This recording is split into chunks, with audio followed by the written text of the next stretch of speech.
been reading YouTube comments and there seems to be this argument that watching NASCAR for the crashes is for 12-year-olds and that there's some magical reason why people are watching it.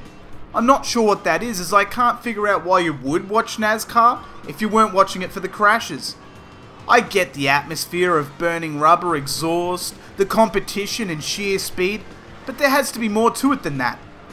This is not the first NASCAR game I've played either. I was going through a phase with my Wii, which I still do play from time to time, that came with two NASCAR games, NASCAR 2011 and NASCAR Kart Racing. One was dreadful and the other one was surprisingly fun.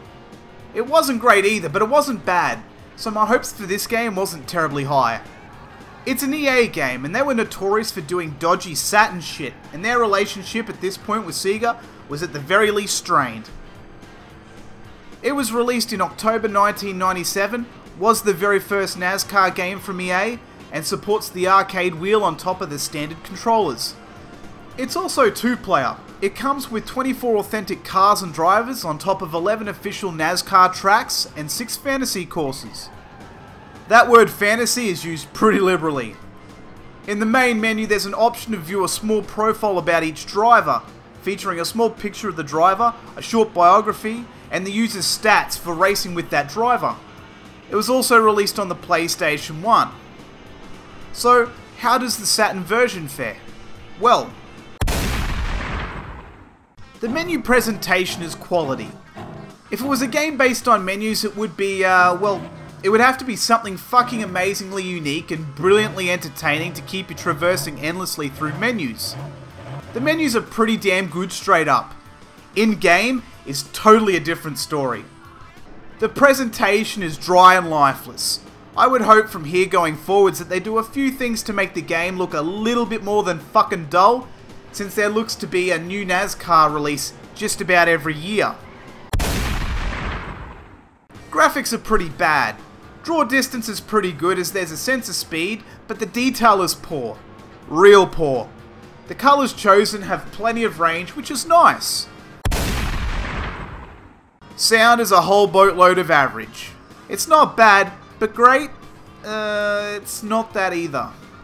It doesn't add to the game, but I guess it doesn't take away from it either. The controls are responsive enough, but the gameplay at large is just so ho-hum.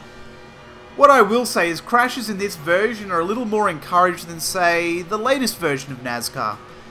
There are boatloads of options and ways to customize your cars.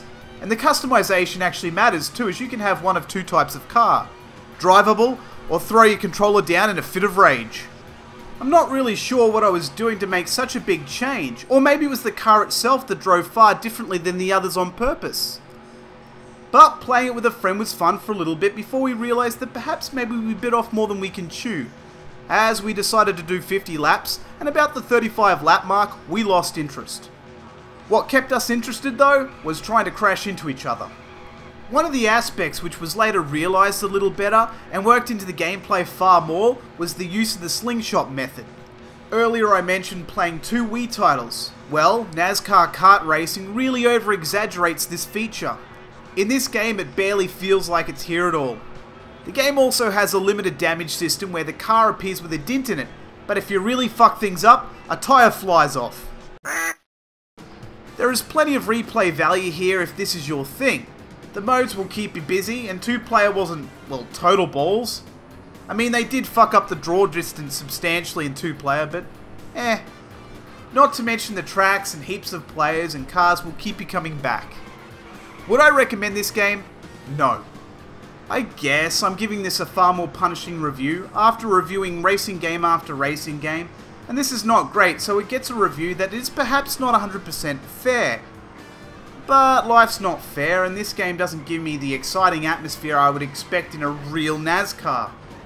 It just feels like an average racing game with NASCAR printed on the front.